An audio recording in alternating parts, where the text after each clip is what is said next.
Hi, good afternoon. My name is Jazcel Layug. I'm a student at Seneca College King Campus taking chronic disease management. And for today, I will be showing you how to conduct a head-to-toe assessment. Hi, good afternoon. My name is Jazz. I'm your nurse for today. And I just want to let you know that I have the order to conduct a head-to-toe assessment for me to have a baseline of your current health status. But before we start, may I please ask for your name and date of birth? My name is Jazcel and my date of birth is July 6, 1998. Alright, great. And may I please check your hospital ID number? Got it. Okay, the one that I have on file is the same. And may I just please ask, do you have any allergies with food, medication, or drug? Nope. I see. And let me just do hand hygiene and close the drapes for vibes. And then let me start with your pain. Are you feeling any pain right now? Yes. I see. What do you think makes it worse? When going outside, Okay, what makes it better? taking a nap. Okay, if you are going to describe the pain, is it throbbing, aching, or burning? It's strobing. Okay, and then if you're going to rate the pain, 0 being no pain, 10 being the highest, can you tell me the highest level of pain you're feeling? 5. Got it. And where is it located? Does it radiate elsewhere? On my head. But Okay. it's not allergic to anything. Okay. And when did it start? Did you take anything to alleviate the pain? Yesterday, but I didn't take anything. Got it. And what do you think causes your pain?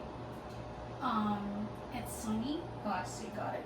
And then the next thing that I'm going to do is a neurological assessment. I will be asking you questions, so just kindly please answer. So, where do you think you are right now? I'm on a clinic. Got it. And what year is it? 2023. Okay. And the next thing that I will be testing is your cranial nerves and your peripheral vision. I will be checking your cranial nerves 3, 4, 6, 7, oculomotor, trochlear, abducens, and facial nerve respectively. First thing that I'm going to do is to check your peripheral vision. Just please cover your one eye while I'm showing you number of figures using my fingers, okay? Okay. 1, 2, 3. Great. The other one, please. 1, 2, 3. Perfect. And then the next thing that I'm going to do is to move this pen into 6 cardinal position. Just please keep your head straight while looking at the pen, okay? Okay.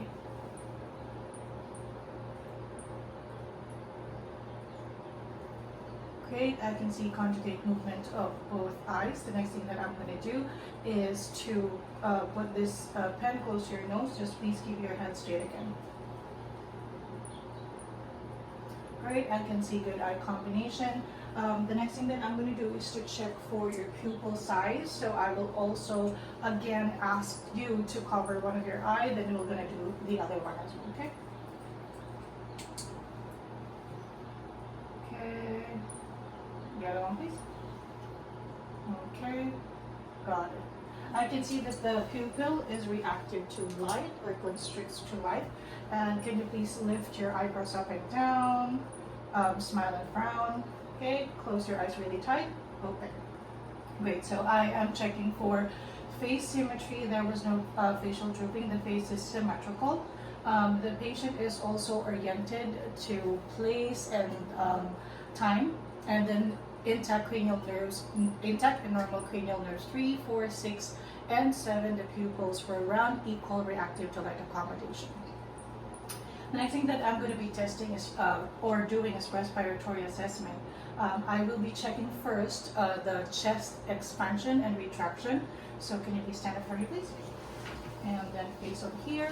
Great. So I will be placing my hands over her T9 to T10, and I will be observing for the rise and fall, equal rise and fall of my thumb. Right, so kindly please breathe in, breathe out. Great. So chest expansion are normal.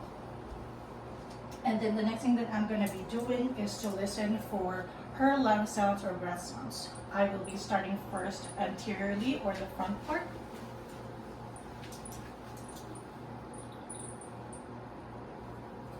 Okay, just kindly breathe in and out just regularly, okay?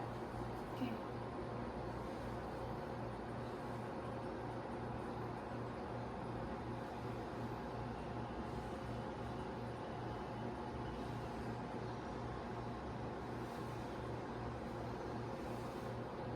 Perfect. And open up, please. Okay, just can you breathe in and out again regularly.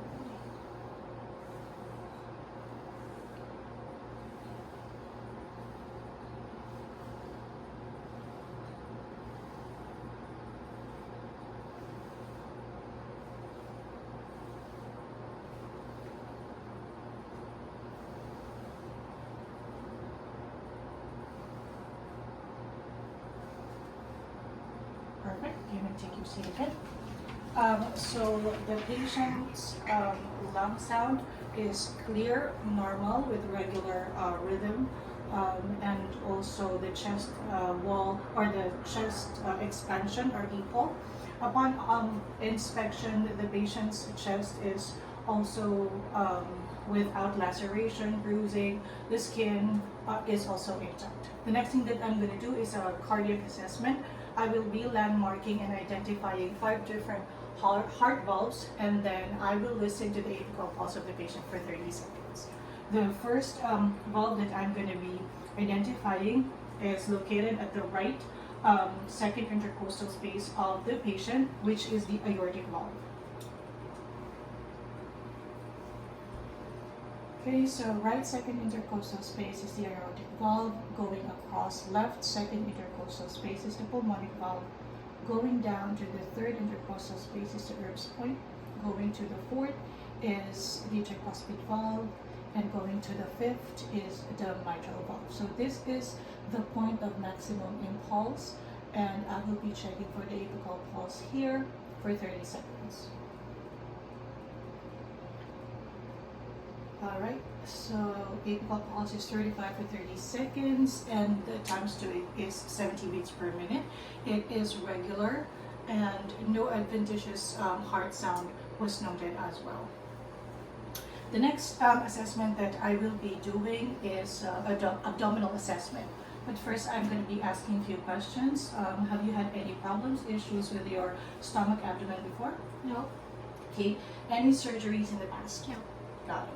When was the last time that you voided and had a bowel movement? An hour ago. That is perfect. And then, can you please lie down for me?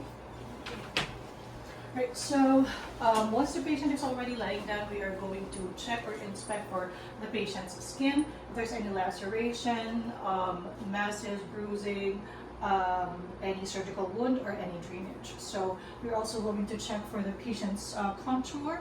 Everything's normal. Going to the foot part of the patient, we are going to check for symmetry. And it looks like that everything is normal. Abdomen is symmetrical. And then the next thing that I'm going to be doing is to auscultate or to hear the bowel sounds of the patient. I am going to be starting with the right lower quadrant, going up, going across to the left upper quadrant, and going down to the left lower quadrant. So I'm going to be identifying the normal bowel sound, which is the gargling sound, equal for quadrants.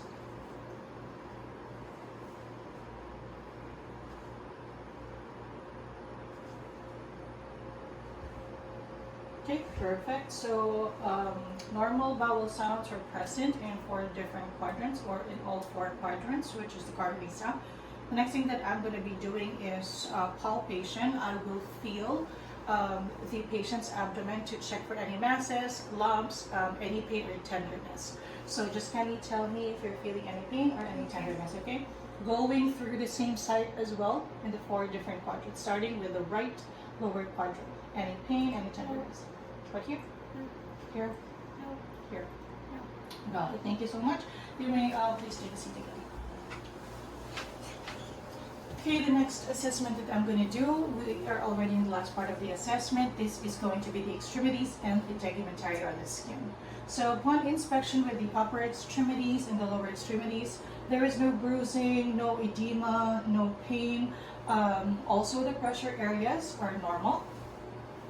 Okay, and checking for capillary refill 2+, or less than 2, which is normal. Less than 2, which is normal. Checking for skin trigger. All good.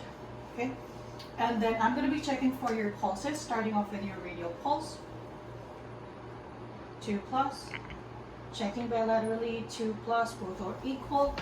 Checking for your posterior tibial 2 plus, 2 plus, equal on both sides. Your solid speed is 2 plus, 2 plus, equal on both sides. Can you please raise your arms for me up and down? Your legs, can you please flex and hyperflex? That is perfect. Thank you so much. So upon assessment, the patient's extremities are warm.